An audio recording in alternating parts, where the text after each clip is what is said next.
The Saturday crowd buzzed through Westfield South Center, but Mara Ellison barely noticed. She was focused on keeping her son, little Leo, from wandering too far as he studied a display of children's books. The mall smelled of Starbucks espresso and new sneakers, ordinary things, comforting things. Nothing hinted that her entire past was about to slam into her life with the force of a car crash. Leo tugged her sleeve. "Mom, can we get the one with the planets?" Mara smiled. "If you promise to actually read it this time." She didn't see him at first, but he saw her. Nathan Cole, perfect suit, perfect hair, the same cold confidence he'd had at 25, froze mid-stride. His fiancée chattered beside him about dinner reservations, completely unaware that Nathan's world had just cracked open. Because Leo stepped into the light, and the boy looked exactly like a 6-year-old version of Nathan. Same hazel eyes, same sharp little chin, same way of tilting his head when curious. Nathan stopped breathing. "Mara?" His voice was barely a whisper, disbelief choking each syllable. Mara stiffened. Slowly, unwillingly, she turned. The moment her eyes met his, the color drained from her face. Her heart thudded painfully, memories slicing through her. A cheap apartment. His cold voice saying, "If you keep that baby, we're done." Her shaking hands, his signature forcing her into silence. 7 years. 7 years she spent rebuilding herself from the ashes he left. Nathan took a step closer, eyes locked on Leo. Who is he?" Mara moved protectively, placing herself between them. But Leo peeked around her hip, innocent and curious. "Mom," he whispered, "why is that man looking at me like he knows me?" Mara's throat closed. Nathan's fiancée finally noticed. "Nathan? What's wrong?" "Who is that woman?" He didn't answer. He couldn't. He was staring at the impossible, his past, his lie, his son, and the truth he had buried was now standing right in front of him, wrapped in a small boy's face that matched his own. Nathan's breath came uneven, the polished confidence he always wore slipping like a cracked mask. People moved around them, shoppers, teenagers, families, but to him, the mall had fallen silent. Only Mara, and the little boy half hidden behind her, existed in that moment. "Mara," he said again, stronger this time, "tell me who that child is." Her jaw tightened. "That's none of your business." But Leo, curious and unafraid, peeked up at Nathan with those same hazel eyes Nathan saw in the mirror every morning. The resemblance was undeniable, almost mocking. Nathan swallowed hard. "He's mine, isn't he?" Mara didn't blink. "You lost the right to ask that the day you told me a baby would ruin your future." The words hit him like a punch. His fiancée, Charlotte, finally sensed something was terribly wrong. "Nathan, why are you talking to her like that? Who is she?" Nathan didn't answer. His mind was spinning backward through time. Cheap blinds in a college apartment, Mara crying, him pacing, shouting about internships and image, and not being ready. He'd believed back then that cutting her out of his life was the safest choice. "Why didn't you tell me?" he whispered. Mara laughed softly, painfully. "You made it very clear I had nothing to tell." Leo tugged her sleeve. "Mom, do you know this man?" Mara knelt, pulling him close. "Sweetheart, let's go." But Nathan stepped forward, voice trembling. "Wait, Mara, please." Hearing him plead was surreal. Mara straightened slowly, holding Leo's hand like a shield. "No, Nathan, you don't get to say please now." Charlotte stared between them, realization spreading like poison. "Nathan, is that child yours?" Her voice cracked in a way that drew attention from nearby shoppers. Nathan reached out instinctively, not touching, only reaching, toward what could have been his family. "Mara, let me talk to him. Let me talk to you." Mara stepped back. "You don't talk to my son. You don't talk to me. You don't get any part of our lives." Leo blinked. "Mom, are we okay?" Mara forced a steady breath. "Yes, baby, we're okay." But Nathan's eyes darkened with something she recognized too well. Not love, not regret. Possession, fear, and a dangerous kind of desperation. The kind that meant he wasn't going to walk away quietly. Mara walked fast, clutching Leo's small hand like she was afraid he might slip away. Her pulse pounded in her ears, drowning out the mall's noise. She had promised herself that if she ever saw Nathan again, she would be stronger, colder, untouchable. but nothing prepares you to face the man who tried to erase your child. Behind them, Nathan's voice cut through the crowd. "Mara, stop!" She didn't, but Leo glanced back innocently. "Mom, he looks sad." Sad. If only Leo knew. When they reached the escalator, Mara finally exhaled. But before she could step on, Nathan appeared at the bottom, breathless, blocking their escape. Charlotte trailed behind him, her face pale and tight. "Mara, please," Nathan said, voice cracking. "I need answers." "You already have them," she replied. "You just don't like them." Nathan's eyes flicked to Leo again. The child tilted his head, Nathan's exact gesture, and something inside him snapped. "You should have told me," he whispered. "I had a right to know." Mara's laugh was sharp. "A right? Nathan, you told me a baby would ruin your life. You made me sign that paper. You walked away first." Charlotte's lips parted. "Paper? What paper?" Mara felt the old nausea rising. The memory was sharp, the cramped apartment, Nathan placing a pen in her shaking hand, his voice cold and rehearsed. "Just sign it, Mara. Don't make this harder." Nathan stiffened. "That was years ago. I was young. I panicked. And I was alone," she snapped. "That panic you felt for one night. I lived with it for 7 years." Shoppers slowed, sensing the tension. Nathan stepped closer. "We can figure this out. I want to be involved." Leo tugged her hand again. "Mom, who is he really?" Before Mara could answer, a new voice entered the scene. Steady, deep, calm. "Mara? Everything okay?" Dr. Harris Wynn approached, holding a Barnes & Noble bag, his presence grounding like a quiet storm. He looked at Leo, then at Nathan. Nathan bristled. "Who are you?" Harris raised an eyebrow.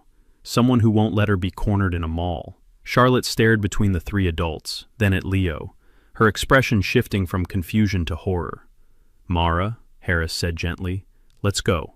And for the first time since seeing Nathan, Mara felt safe enough to breathe. Nathan stared at Harris Wynn, as if the man had materialized out of thin air. Tall, composed, wearing a simple charcoal coat that somehow made him look more powerful than Nathan ever felt, even in his tailored suits.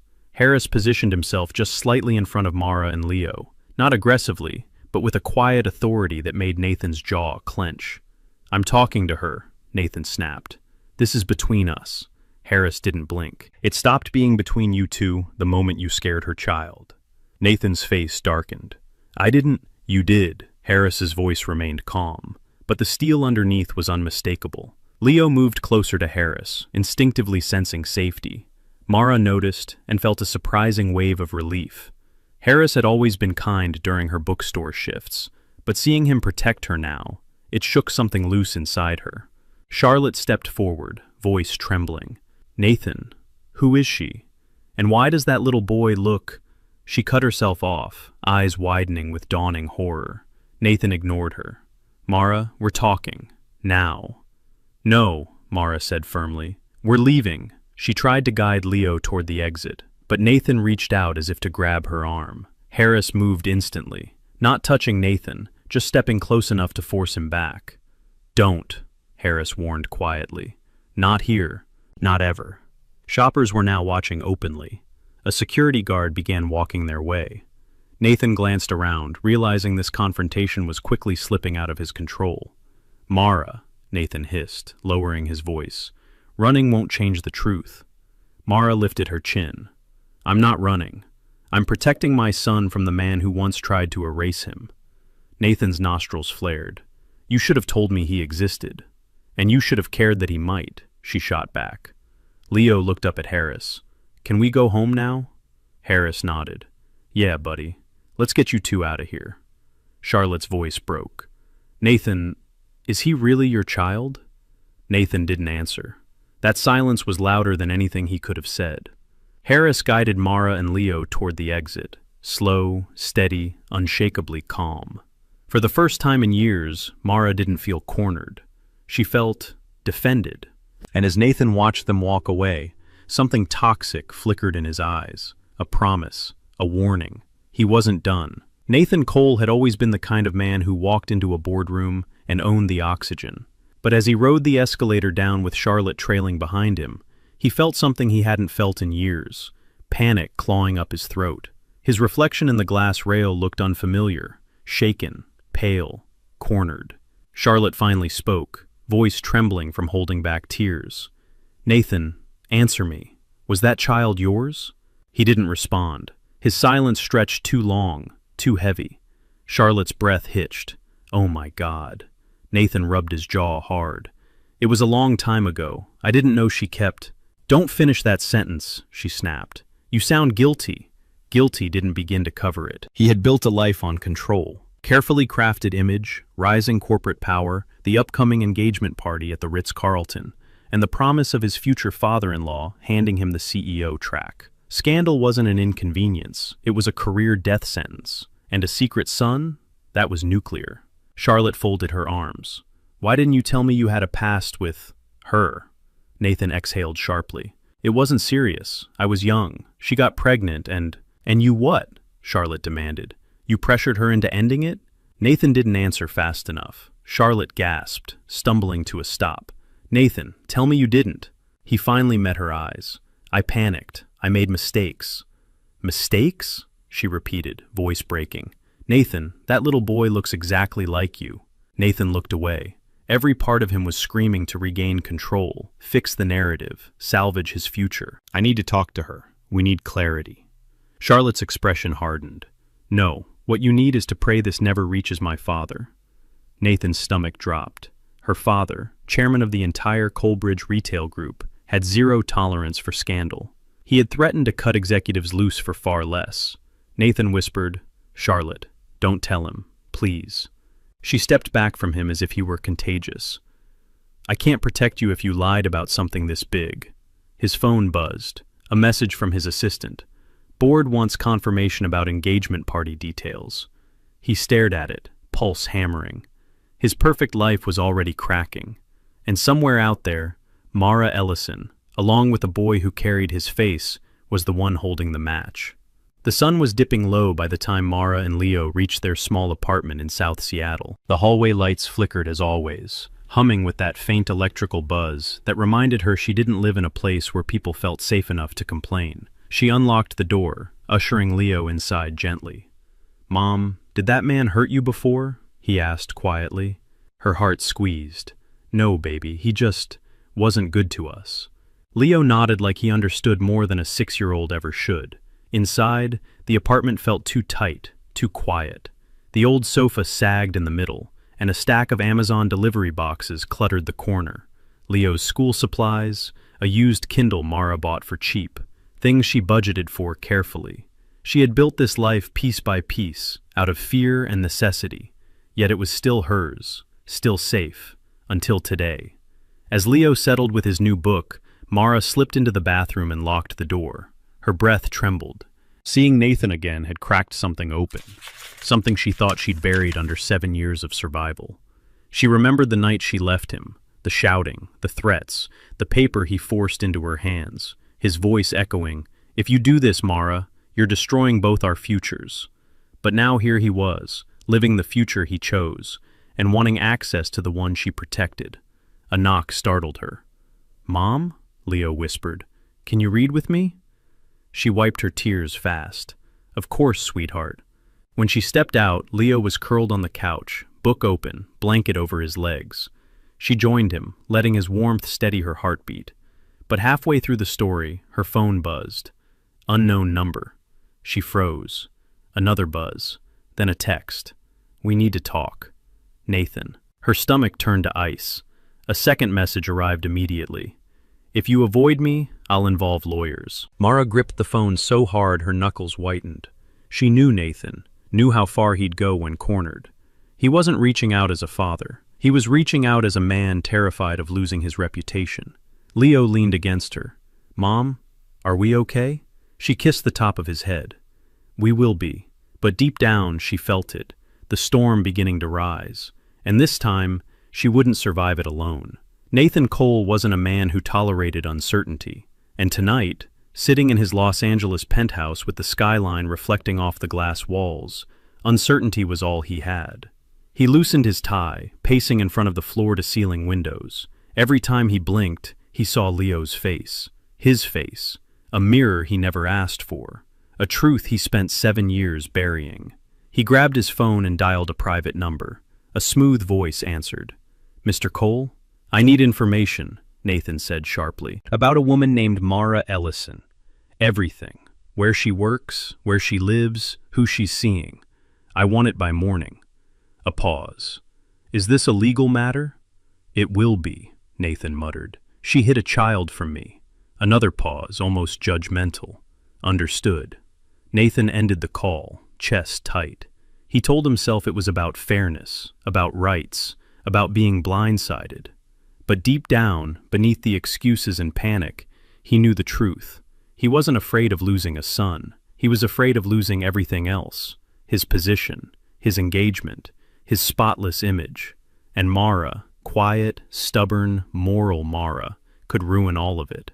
Meanwhile, hundreds of miles north in Seattle, another man was also thinking about Mara. Dr. Harris Wynn sat in his study, soft lamplight warming the shelves behind him. His Mont Blanc pen lay beside an open notebook untouched. He wasn't writing tonight. He was remembering. Mara's panicked eyes in the mall, Leo clutching her hand, Nathan's aggression simmering beneath polished manners. Harris had spent years avoiding emotional entanglements. After losing his wife, he built walls around his heart so tall he sometimes forgot what compassion felt like. But when he saw Nathan cornering Mara, something inside him awakened, something protective, steady, dangerous in its certainty. He picked up his phone and opened a secure search program, used only by high-level tech executives. He typed in Nathan Cole, legal record, complaints, sealed incidents. Within minutes, files began populating, things that were never meant to see daylight. Harris's jaw tightened. "So that's who you are." He leaned back, thinking of Mara's trembling voice, Leo's innocent confusion. Nathan wasn't just a threat from her past. He was a storm coming straight for her future. And Harris, for the first time in years, felt something like purpose. He wasn't going to let that storm touch her. Not again. Not ever. The next morning, Seattle was washed in soft gray light, the kind that made the whole city feel slowed and thoughtful. Mara arrived at Barnes & Noble early, hoping the quiet aisles would steady her nerves. She arranged new releases, straightened shelves, anything to keep her hands from shaking. But every time she looked at the door, her stomach tightened. She half expected Nathan to walk through it. Instead, Harris Wynn showed up. He stood by the entrance in a navy coat, hair still damp from the drizzle, holding 2 coffees. One Starbucks cup had her name written carefully, Mara, as if he'd double-checked the spelling. "You weren't at ease yesterday," he said softly. "Thought you could use this." She blinked, touched by the gentleness she didn't know how to accept. "You didn't have to come." "I know." He handed her the cup. "I wanted to." For a moment, she let herself breathe. But the moment didn't last. Her phone buzzed. A text. From an unknown Seattle number this time. "I found your address. We're talking tonight. NC." Her vision blurred. She lowered the phone slowly, realizing Harris was watching her. "What happened?" he asked. Mara tried to smile but failed. "He's not going away." Harris motioned toward a reading nook far from customers, his voice steady. "Sit. Tell me." She hesitated, then sat. For the first time in years, she spoke the truth without minimizing it. The pregnancy, the pressure, the night she fled, the hospital bills, raising Leo alone, and now Nathan's threats. Harris listened without interrupting once. When she finished, her chest felt hollow but lighter. He leaned forward. "Mara, you're not facing this alone anymore." She shook her head quickly. "Harris, I can't drag you into—" "You didn't drag me." His voice was firm. "I stepped in." Her throat tightened at the certainty in his tone. "Let me help you," he continued. "I have resources Nathan can't touch, and I've already looked into him." A pause. "He's worse than you think." Fear rippled through her. "How bad?" Harris didn't answer immediately. Instead, he said, "Bad enough that he won't be the one deciding how this ends." Mara stared at him. For 7 years she had fought alone. Now, for the first time, someone was standing between her and the storm was coming fast. Nathan Cole didn't wait until nightfall. He arrived in Seattle before noon. He stood across the street from Mara's apartment building, hands in his pockets, breath sharp in the cold air, studying the worn brick exterior as if it offended him. This wasn't the life he expected her to build, not for herself. and definitely not for his son. But now that he knew Leo existed, something ugly and territorial had awakened inside him. He dialed his investigator. "Did you confirm everything?" "Yes," the man replied. "Ellison lives alone with the child. No father listed on the birth certificate. No partner. Financially stable, but barely. She works 2 jobs. Nathan's jaw flexed. "Good. And the boy? Any medical issues? School records?" "All clean. Bright kid. Teachers say he's gifted." Nathan felt a flash of pride. Quick, unwanted, irritating. "Send me everything, and keep watching." He hung up, eyes drifting back to the apartment window, where a silhouette moved behind the curtains. He told himself he was doing the right thing. He told himself this was about rights, fairness, responsibilities. But deep down, he knew the truth. He wasn't going after Leo. He was going after control. And Mara had taken that from him once before. Meanwhile, Mara was pacing her living room, clutching her phone. Harris stood nearby, leaning against the kitchen counter, reading an email on his MacBook Pro. His calmness grounded her, but her hands still trembled. "He's here," she whispered. "I can feel it." Harris didn't question it. He walked to the window, pulled the curtain back by an inch, and there he was, Nathan, watching the building, like a hunter studying prey. Harris's expression didn't change, but something cold slid behind his eyes. "Pack a small bag for Leo. You're not staying here tonight." Mara swallowed hard. "Harris?" "No arguments." His voice was steady steel. He crossed a line. Leo emerged from his room holding his stuffed astronaut. "Are we going somewhere, Mom?" "Yes, sweetheart," she said softly, forcing a smile. "Just a little trip." As she zipped Leo's backpack, Harris made a call. Low voice, controlled tone, arranging private security. Then he turned to her. "I won't let him near you," he said. "Not tonight. Not ever without a fight." Outside, Nathan continued to watch. Inside, Mara realized she was done running. The battle had officially begun. The safe house Harris arranged wasn't extravagant, but it was quiet, tucked behind tall cedar trees on the outskirts of Seattle. Leo fell asleep almost immediately on the guest bed, his small hands still clutching the stuffed astronaut. Mara stood in the doorway watching him, her heart aching with a mix of love and fear. When she stepped into the living room, Harris was waiting.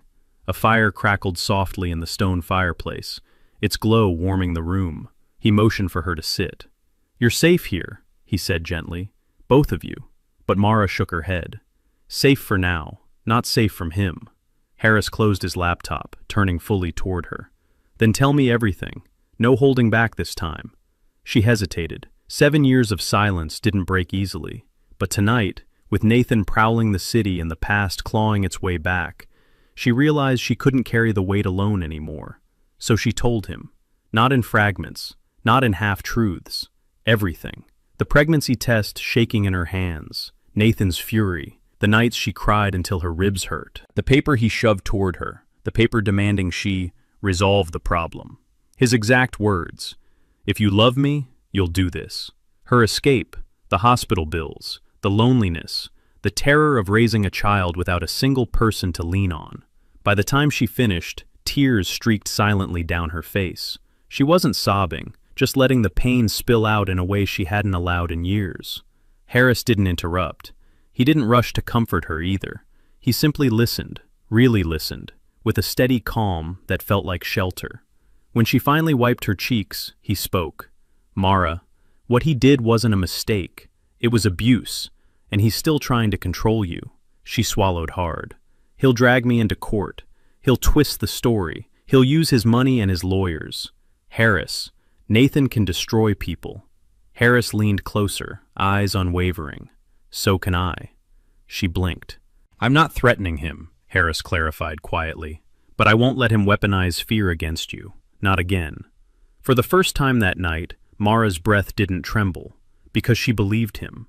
And somewhere in the city, Nathan Cole was making plans of his own, plans that would push all 3 of them past the point of no return. Nathan Cole sat in his Los Angeles office the next morning, staring at the city from the 32nd floor. Usually the skyline steadied him, reminded him of his power, his progress, his control. Today, it only reminded him how high he could fall. He had barely slept. His mind kept replaying Leo's face, my son. The words refused to settle comfortably. They crawled under his skin, shifting between guilt and something darker. His office door opened. Charlotte stepped in without knocking. Her expression was carved from ice. "We need to talk," she said. Nathan braced himself. "Charlotte, I can explain." "Explain?" She tossed a printed photo on his desk, the mall security footage, him standing inches from Mara, Leo beside her. The resemblance was undeniable. "My father saw this," she said. "He wants answers." Nathan's blood ran cold. "You showed him?" "He's the chairman of Coalbridge. Your entire career depends on him." "Of course I showed him." Nathan stood abruptly. "This is being blown out of proportion." Her laugh was sharp, humorless. "A secret child is not out of proportion. And then I found this." She threw another paper, an email screenshot. Nathan's words from years ago. "Sign it, take care of it, don't make this worse." Nathan's face drained. "Where did you get that?" Charlotte folded her arms. "Should I be asking how many women you've threatened? Or is Mara the only one who kept the evidence?" Nathan's pulse hammered. I panicked. It was one mistake. Charlotte stepped back from him. "My father wants to know if the story goes public. He said, and I quote, 'If Nathan hit a child, he hides other things. We cannot trust him with the company.'" Nathan gripped the edge of his desk. Everything he had built, years of polishing his image, cultivating influence, earning the chairman's confidence, it was all slipping. He forced a breath. "Charlotte, I can fix this." "How?" she snapped. "By dragging Mara into court? By tearing that little boy's life apart? What kind of man are you?" Nathan's jaw clenched. "A man who won't let someone ruin everything he worked for." Charlotte stared at him with a mixture of pity and disgust. "He's a child, Nathan, not a scandal, not a threat." But to Nathan, they were the same thing. And as Charlotte walked out, slamming the door behind her, Nathan made a decision. If Mara wouldn't cooperate voluntarily, he would make her. By late afternoon, the rain in Seattle softened into a mist, turning the city into a watercolor of gray and muted gold. Harris drove carefully through the quiet streets, Mara in the passenger seat, Leo dozing in the back. The safe house had worked for the night, but he wanted them somewhere even more secure, somewhere Nathan would never think to look. They arrived at Harris's main home, a modern craftsman overlooking Lake Union. Not extravagant, not cold, just warm, open, and startlingly peaceful. Mara hesitated at the doorway. "Harris, we can't stay here." "You can," he said simply, "and you will, until this settles." Inside, Leo woke up and instantly brightened at the sight of the large windows and the shelves lined with model airplanes. "Whoa, Mom, look!" Harris smiled faintly. "They were mine when I was his age." Mara watched Leo explore the living room, her shoulders lowering for the first time in hours. She turned to Harris. "You don't have to do all this." He met her eyes. "I know, but I want to." Those 5 words hit her deeper than expected. She followed him into the kitchen, where he set down his laptop and pulled out a folder. "I've been going through the information I found on Nathan," he said quietly. "There are several sealed HR complaints. Nothing public, but enough to show a pattern of manipulation." Mara's throat tightened. "I knew he could be controlling. I didn't know it followed him into adulthood." Harris closed the folder. His expression darkened, not with anger, but with resolve. "Mara, you need to prepare yourself. Nathan isn't after fatherhood. He's after leverage." She sank into a chair, fingers twisting together. "He'll come for Leo." "He'll try," Harris corrected, "but he won't get far." Leo padded into the kitchen, rubbing his eyes. "Mr. Harris, do you have hot chocolate?" Harris softened. "I think I can find some." As he warmed milk on the stove, Mara watched him, this quiet, steady man who hadn't asked for anything in return. A man who saw her pain and didn't turn away. A man who didn't ask why she ran, only how he could help. The moment felt fragile, tender, safe. But while warmth filled Harris's kitchen, another message lit Nathan's phone miles away. A single line from his investigator. "Found something. You'll want to see this." The storm wasn't slowing down. It was accelerating. Nathan Cole stared at the email attachment blinking on his laptop screen. His investigator had delivered exactly what he wanted, maybe more than he wanted. A scanned document, 7 years old, his handwriting, his signature. a legally meaningless but morally damning agreement he forced Mara to sign. I acknowledge that continuing this pregnancy will end all support and relationship with Nathan Cole. I choose to terminate. His chest tightened. Seeing it in writing, his words, his pressure, made him nauseous. But fear quickly overpowered guilt. If Mara ever showed this to the wrong person, everything would burn. He called his investigator. "Where did you find this?" "She kept a copy," the man said, "hidden inside her old college lease documents." Nathan swore under his breath. "Destroy whatever you found." A pause. "Mr. Cole, she already knows I searched her records. She confronted the landlord. She's scared. She'll act soon." Nathan's grip tightened on the phone. "Then I'll act first." At Lake Union, Mara sat on Harris's couch while Leo played quietly on the rug. Her hands trembled as she unfolded a thick envelope that had been slipped under the safe house door earlier that afternoon. An envelope she assumed was from Harris's security team, but it wasn't. Inside was a court summons, a petition for emergency custody evaluation, filed by Nathan Cole. Her vision blurred. Leo looked up. "Mom, are you okay?" She forced a smile. "Just reading grown-up papers, sweetheart." But Harris had already noticed. He crossed the room in 2 strides. "What is that?" Mara handed him the papers with shaking fingers. The controlled calm in Harris's eyes fractured. "He filed for custody? Without warning?" Mara whispered. "He's trying to take Leo from me, Harris. He's really trying." "Over my dead body," Harris muttered, flipping through the pages. His jaw tightened at every line. "This is aggressive, strategic. He planned this the moment he saw you." Tears filled Mara's eyes, not from helplessness but from fury. "He doesn't want to know Leo. He wants to own the narrative." Harris took her hands. "Then we'll destroy his narrative." There was a fire in his voice she had never heard before. A quiet knock at the door interrupted them. Harris moved carefully and checked the camera feed. A woman stood outside. Wide eyes, disheveled blonde hair, terrified. "Mara Ellison?" she called softly. "Please, I need to talk to you. I know Nathan." Mara's heart dropped. Another ghost from the past had arrived. Harris opened the door cautiously, keeping one hand subtly positioned to block access. The woman on the porch shivered beneath the dim porch light, her coat soaked from the Seattle mist. She looked exhausted, like someone who hadn't slept in days. "I'm Claire Redding," she said, voice thin. "Please, I need to speak to Mara. It's about Nathan." Mara stepped forward despite Harris's protective stance. The name hit her like a cold wave. "You know Nathan?" Claire nodded, swallowing hard. "I was engaged to him, before Charlotte, before he destroyed my life." Harris exchanged a quick glance with Mara before allowing Claire inside. She edged into the living room, eyes darting around nervously, as if expecting Nathan to burst through the door at any second. Leo peeked from behind the hallway. Mara gently guided him back toward his room. "Sweetheart, go play for a bit. I'll come check on you soon." When he disappeared, Claire finally spoke. "I'm sorry I showed up like this," she said, wringing her hands. "But I saw the news alerts about Nathan filing an emergency custody petition. I knew immediately it was you he was targeting." Mara's breath caught. "Why? Why would you know that?" Claire sank onto the couch, shoulders trembling. "Because he tried the same thing with me." The room fell silent. Claire continued, voice cracking.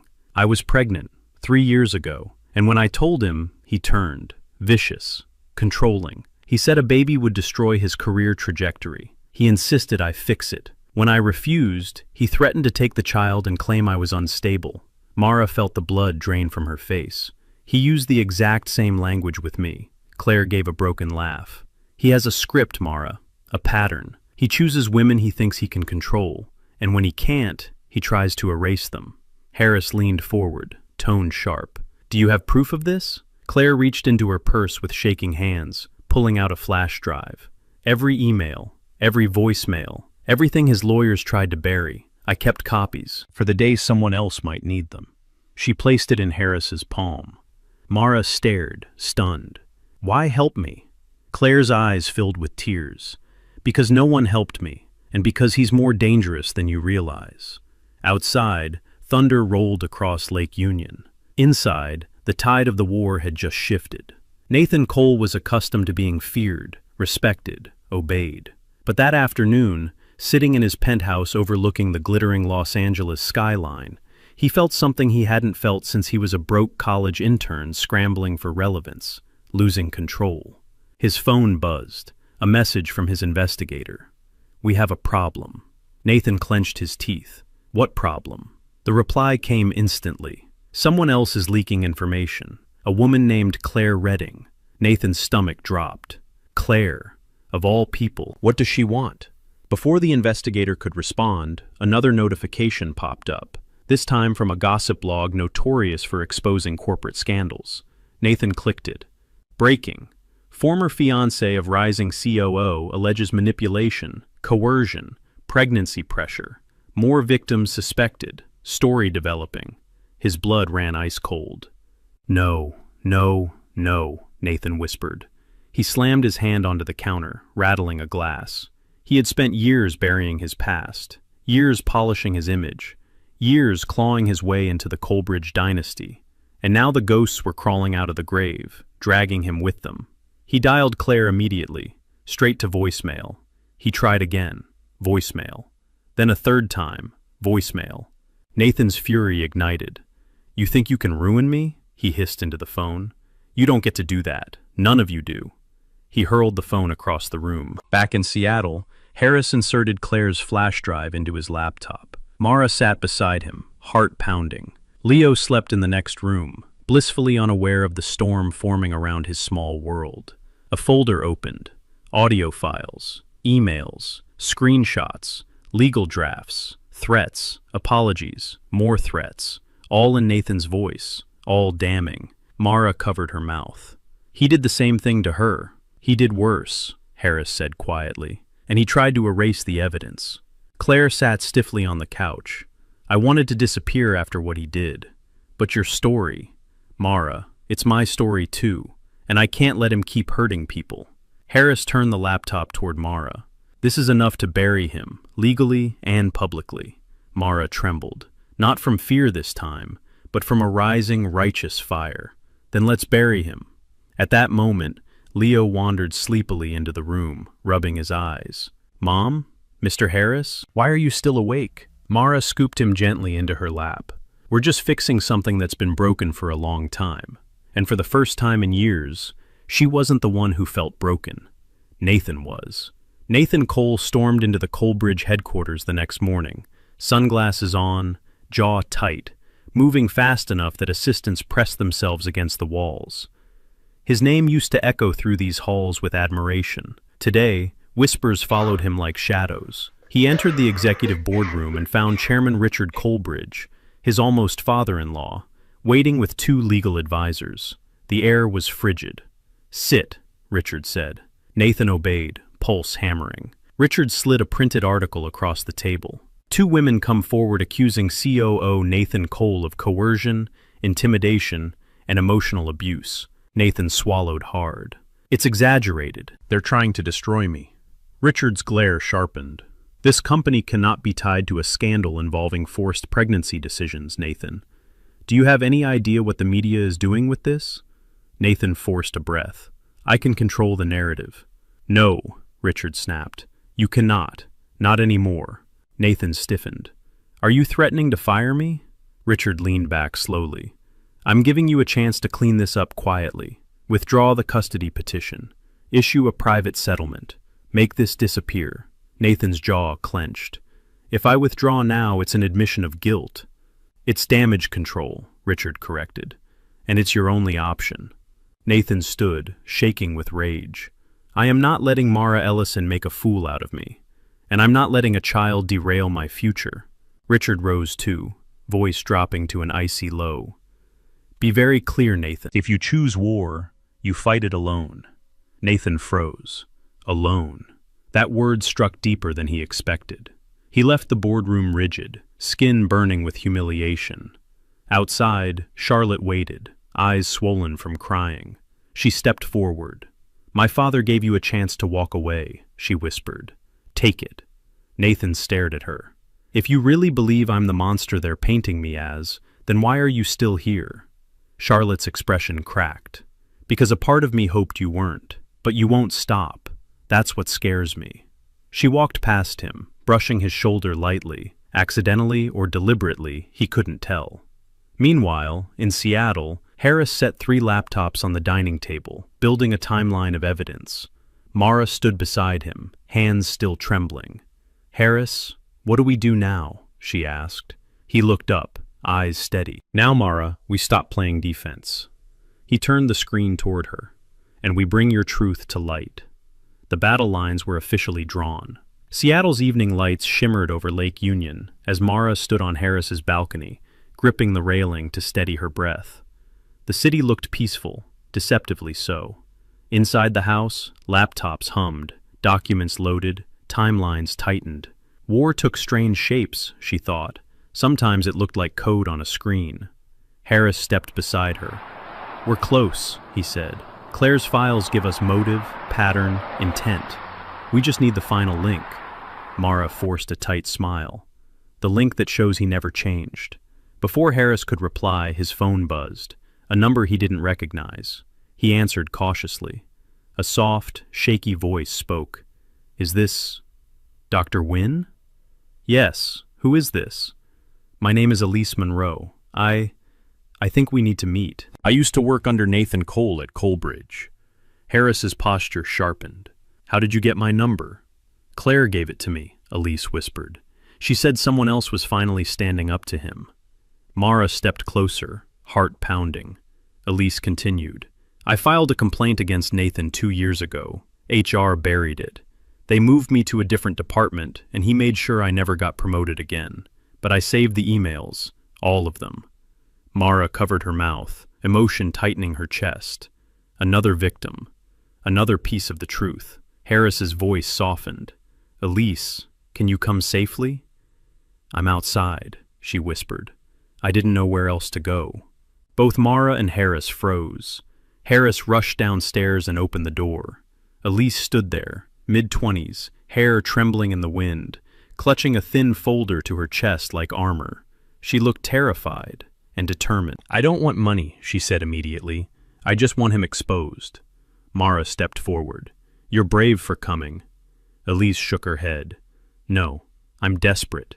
If he becomes CEO, there will be more of us. He'll ruin anyone he can't control." She handed Harris the folder. Inside were dozens of emails, each more incriminating than the last.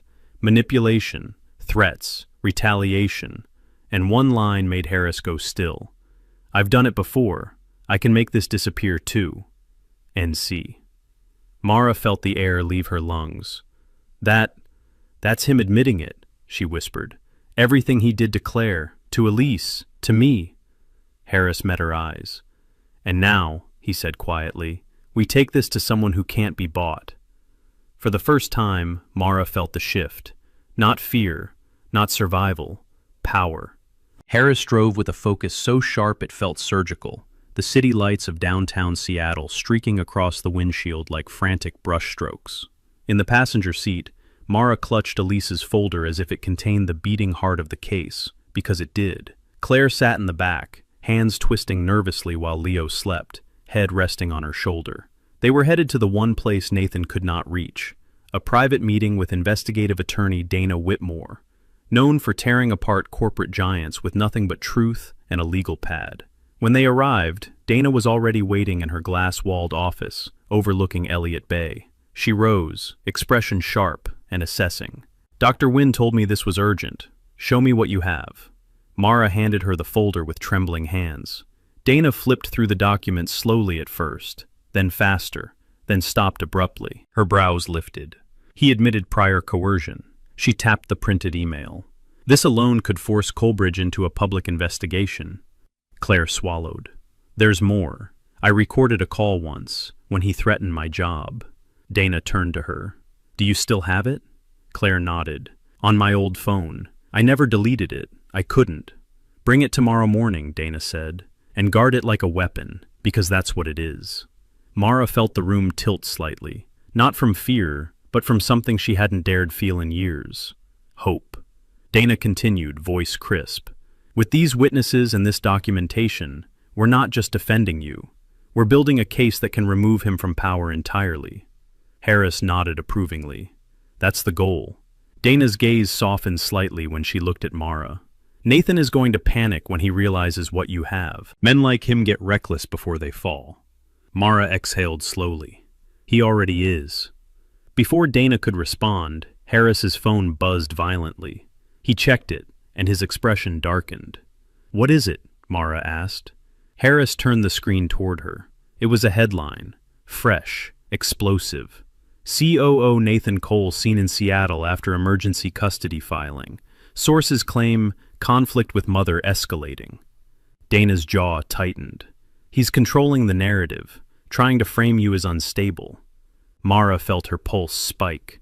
He's preparing the public to hate me. No, Dana corrected calmly. He's preparing the public to watch him fall. And when Mara lifted her eyes, she no longer felt hunted. She felt ready. The Ritz-Carlton Los Angeles glowed like a palace of glass and gold that evening, filled with executives, investors, and polished smiles. It was supposed to be Nathan Cole's celebratory engagement gala, his night of triumph. Instead, it would become the night he was undone. Nathan stood near the grand staircase, adjusting his cufflinks, pretending everything was fine. But sweat dampened the back of his collar. His phone kept buzzing with alerts, articles, gossip threads, whispers of coercion allegations. He silenced them all. Tonight had to go perfectly.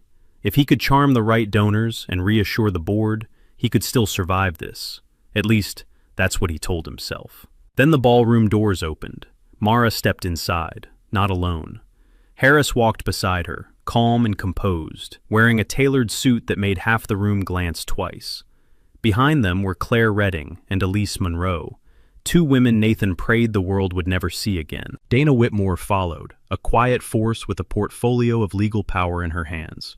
Conversations froze. People turned. Nathan's smile faltered. What is this?" Mara held his gaze. There was no fear left in her eyes. "Truth," she said. Dana stepped forward. "Mr. Cole, as of this evening, multiple formal complaints have been submitted to the Colebridge Legal Committee and the State Ethics Board.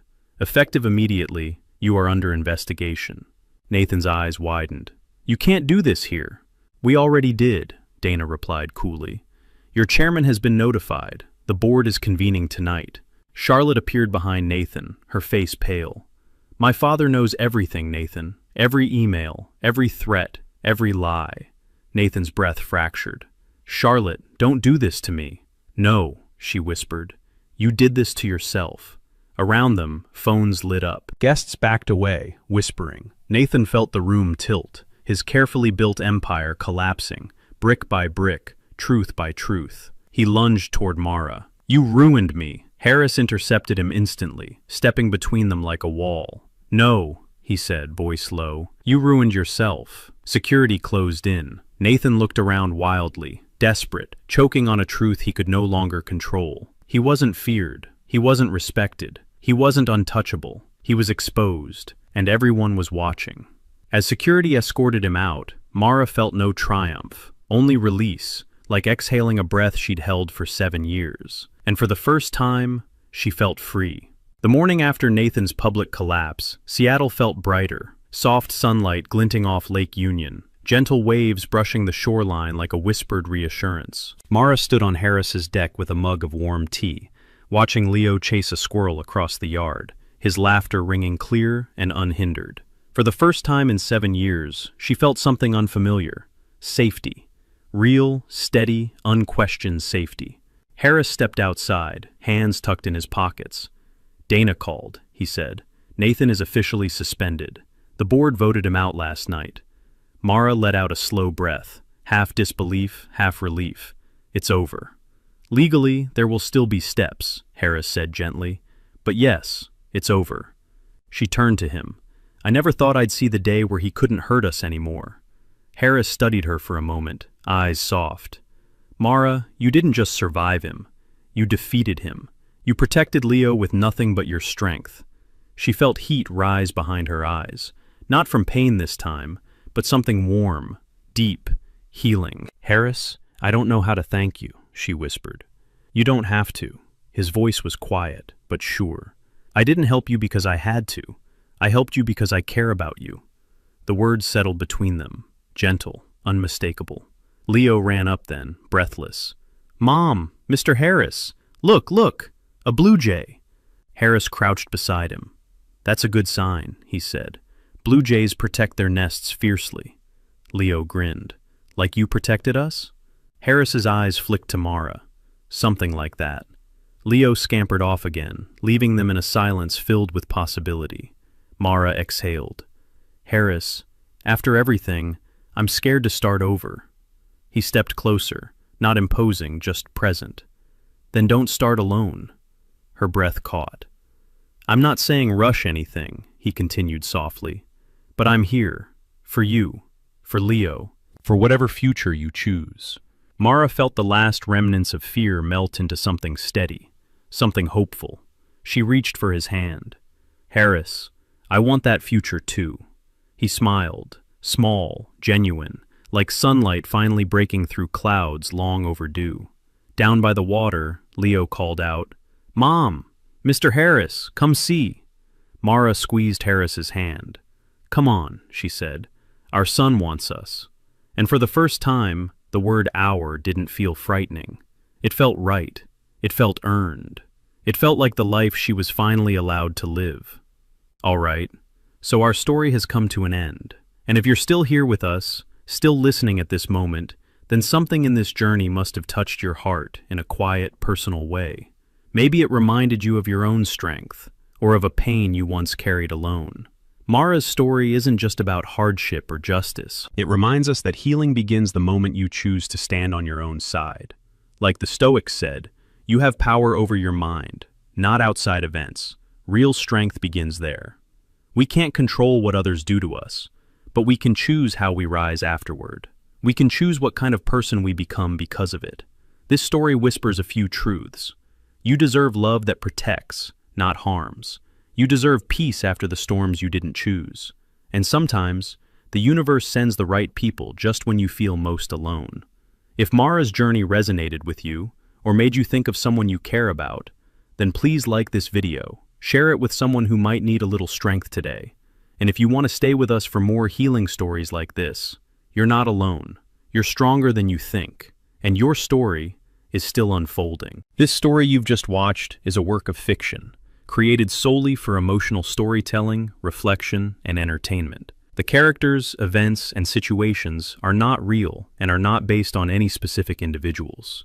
Our intention is never to mislead, misinform, or present false information as factual. Instead, we aim to explore meaningful themes like healing, courage, and personal growth through dramatic narrative. Any resemblance to real people or real situations is purely coincidental. We encourage viewers to enjoy the story for what it is, a creative piece designed to inspire empathy and understanding. Please remember that real-life conflicts should always be handled with care, communication, and professional guidance when needed. Thank you for supporting this channel and for appreciating storytelling in its most responsible form.